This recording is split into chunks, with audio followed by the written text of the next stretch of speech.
Hello all you beautiful people, and welcome back to the YouTube channel. Now, I've been teasing this video for a couple days now over on X. See, I got it right, not Twitter, X. And we're going to talk about multiple projects that aren't sadly going to see the light of day. So sit back, relax, and let me take you down the road of all these canceled Disney projects. Disney has had a rough time at the box office post-pandemic, but that hasn't stopped the studio from releasing various forms of content.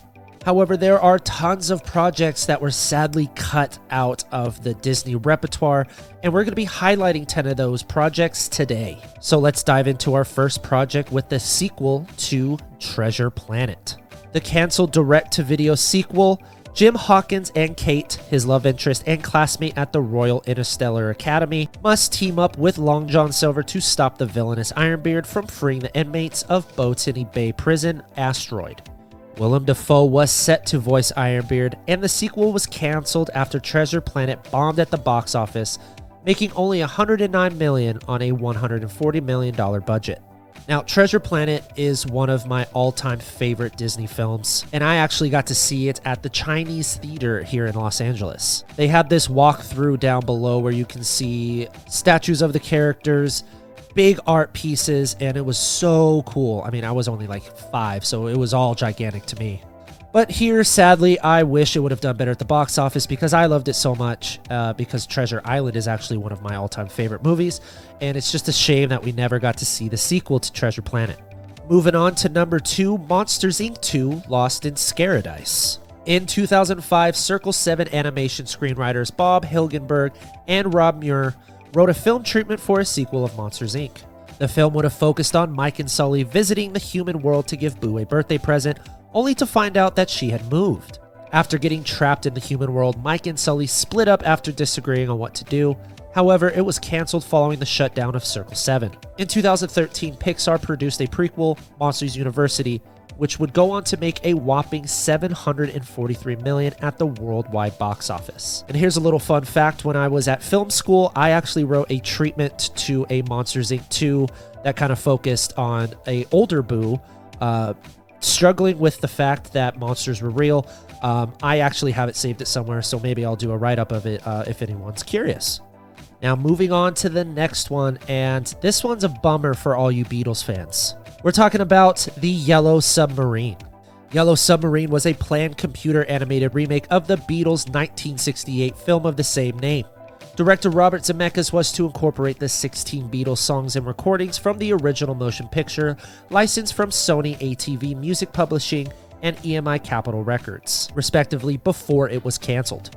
Disney cited the unsatisfactory yet successful performance of A Christmas Carol starring Jim Carrey and the disastrous opening weekend results of Simon Wells' Mars Needs Moms as factors for the cancellation.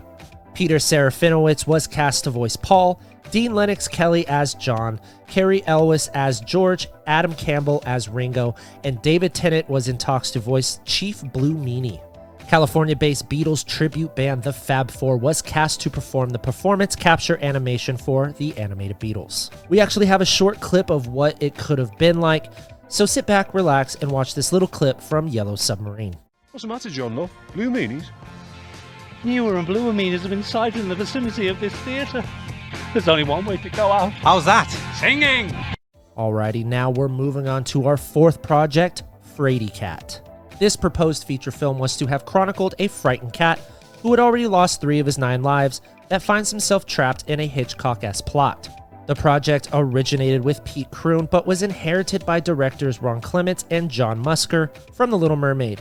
However, David Stanton, then president of Walt Disney Feature Animation, refused to greenlight the project. Moving on to our fifth project, called My Peoples. While being produced at Walt Disney Feature Animation Florida, this proposed feature film was to be about 2 young lovers named Elgin Harper and Rose McGee. They are both from 2 rival families in Appalachia during the late 1940s. A group of mountain spirits inhabiting folk art dolls do what they can to bring the 2 of them together. Mixing traditional and computer-generated animation, it went through a number of title changes, including A Few Good Ghosts, Angel and Her No Good Sister, Elgin's People, and Once in a Blue Moon, and would have been directed by Barry Cook, the co-director of Mulan.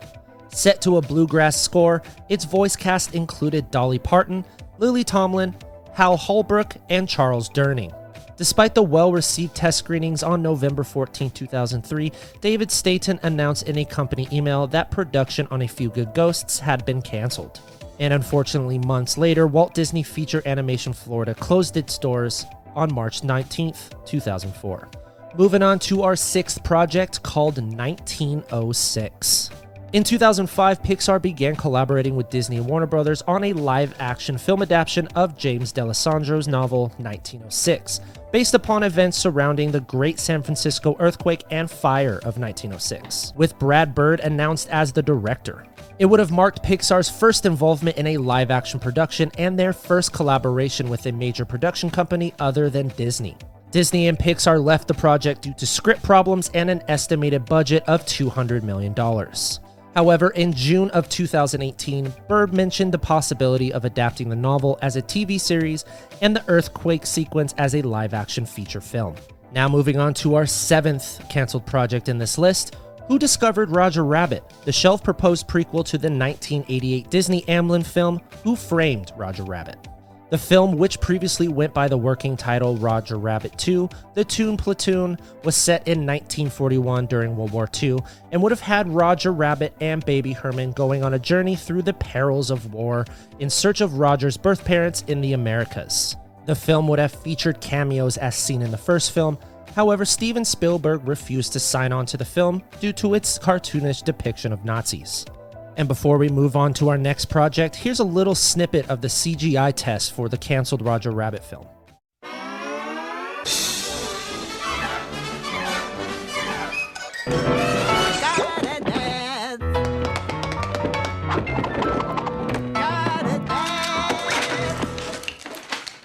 So what do you think, big fella? Alrighty, moving on to a project that everybody has been asking if we're going to include it in this video. So here is Gigantic. Now this was possibly the project that was canceled that most people knew about. Based on the English folk tale Jack and the Beanstalk, this story was set in Spain, in which Jack befriends a female giant. Originally titled Giants, the film would have been directed by Nathan Greeno and Meg LaValve. Co-written by LaValve, produced by Dorothy McKim, executive produced by John Lasseter, and included songs written by Robert Lopez and Kristen Anderson Lopez. However, the project faced multiple delays, having been previously scheduled for release on November 23, 2016, March 9, 2018, November 21, 2018, and November 25, 2020. But on October 10, 2017, Walt Disney Animation Studios president Ed Catmull announced that the film had been shelved and Raya and the Last Dragon took up its original release date. We did, however, hear a few months back from a source that the main reason Gigantic was canceled was due to Greeno and LaValve having creative differences on the project. Now moving on to our ninth canceled project, Rainbow Road to Oz, Walt Disney Studios live-action film about characters in the Land of Oz.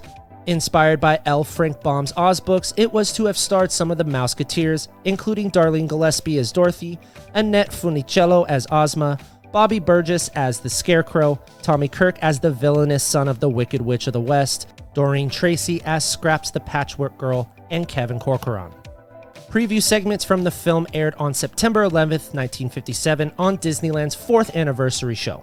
Theories on why the film was abandoned include Disney's failure to develop a satisfactory script and the popularity of the MGM one on television, which represented potential insurmountable comparisons. They ultimately replaced it with a new adaptation of Babes in Toyland. And finally, the last film on our list, Humphrey the Whale. In 1991, Disney made plans to create an animated adaptation of the children's book Humphrey the Lost Whale by Richard Hall and Wendy Tokuda. The plot is based on the real-life humpback whale named Humphrey, who is lost in San Francisco and gets trapped over bridges, so people have to save him. However, the reasons for its cancellation are unknown to this day. So that does it for today's video. Is there any projects that you guys are wishing that got made? Let us know down in the comments below. Make sure to hit that like button, subscribe if you haven't, and hit that little notification bell so you are notified whenever the Diz Insider drops a new video. Just like our What Do We Know So Far videos out every Friday. Check out thedizinsider.com for all your up-to-date Disney news and follow us on all social medias. I mean, we're literally on pretty much everything. So type in @thedizinsider and you'll find us. And last but not least, I'm Derek, and we will see you in the castle.